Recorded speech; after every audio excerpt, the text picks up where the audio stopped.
આગળ વાત કરીએ ખેડાની તો ઠાસરાના સરદારપુરામાં માઇનોર બ્રિજ તૂટવાના મામલે હવે માર્ગ મકાન વિભાગ અને સિંચાઈ વિભાગની વચ્ચે સંકલનનો અભાવ છે ને તેના કારણે બ્રિજ ધરાશાયી થયું હોઈ શકે। માર્ગ અને મકાન વિભાગના અધિકારીએ TV9 પર કરી છે આ કબૂલાત। આ સ્વીકારવામાં આવ્યું છે જો યોગ્ય સંકલન થયું હોત તો કદાચ આ બ્રિજ ન તૂટ્યો હોત। ચિતલાવથી સરદારપુરાને જોડતા કાંસ પરનો માઇનોર બ્રિજ આજે વહેલી સવારે ધરાશયી થયો છે। મહત્વની બાબત એ છે કે વહીવટીતંત્રની સજાગતાને કારણે કોઈપણ પ્રકારની જાનહાનિ નથી થઈ। અત્યારે આપણી સાથે ઉપસ્થિત છે માર્ગ મકાન પંચાયતના કાર્યપાલક ઇજનેર, તેમની સાથે વાત કરીશું। સર, આપનો પરિચય? દેવી હળપતિ, કાર્યપાલક આરએનબી પંચાયત નડિયાદ। સર, આખી ઘટના શું બની છે? આ જે ઘટના હતી એ કેનાલ એસ્કેપનું જે કાંસનું ઇરિગેશનનું સ્ટ્રક્ચર હતું, અંદાજિત 62 વર્ષ જૂનું છે અને જે બ્રિજમાં બેડ લેવલમાં સ્કાવરિંગ છેલ્લા વીકથી થઈ રહ્યું હતું। એ સ્કાવરિંગ ડાઉનસ્ટ્રીમમાંથી થઈ આગળ વધતું હતું અને આજે પિયરના ડાઉનમાં સ્કાવરિંગ થઈ અને પિયરનું ફાઉન્ડેશન ખુલ્લું પડી ગયું અને એ પિયરનું સેટલમેન્ટ થવાથી બ્રિજ કોલેપ્સ છે।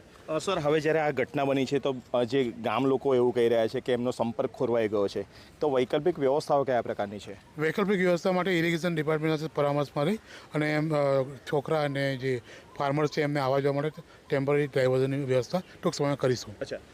સર, જે આખી ઘટના બની છે તો એની માટે જવાબદાર કોને માનો છો?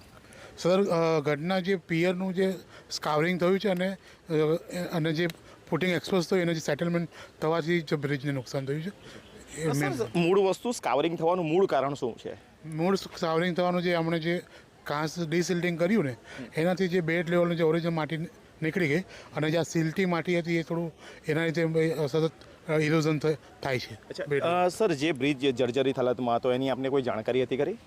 બ્રિજ જર્જરિત હાલત માટે એમણે ઇરિગેશન વિભાગે લેટર કર્યો હતો, પણ એ બાબતમાં અમે જે સ્ટ્રક્ચરને જોઈન્ટ વિઝિટ કરી અને અમારા હસ્તક લેવા માટે અમે લેટર લખ્યા, પણ એ કામગીરી થઈ શકી નહીં અને અમને હેન્ડઓવર થયો નહીં અને આ ઘટના બની છે। હવે જે નાગરિકો હેરાન પરેશાન થશે, તંત્ર દ્વારા કયા પ્રકારની કાર્યવાહી કરવામાં આવશે?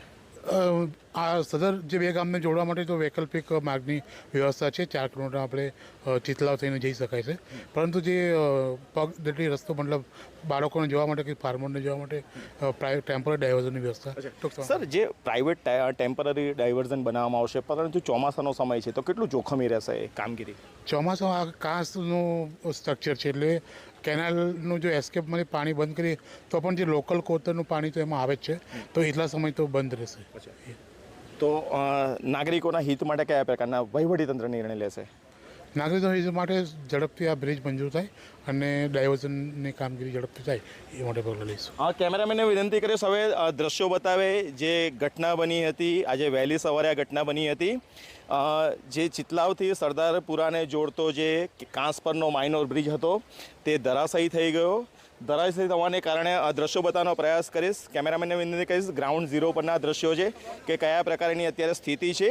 મહત્વની બાબત એ છે કે વહીવટીતંત્ર દ્વારા પણ સતત મોનિટરિંગ કરવામાં આવી રહ્યું છે અને વહેલામાં વહેલી તકે જે જર્જરિત બ્રિજ છે તેને હટાવી અને નવો બ્રિજ નિર્માણની કાર્યવાહી કરવામાં આવશે। ધર્મેન્દ્ર કપાસી, TV9 ખેડા।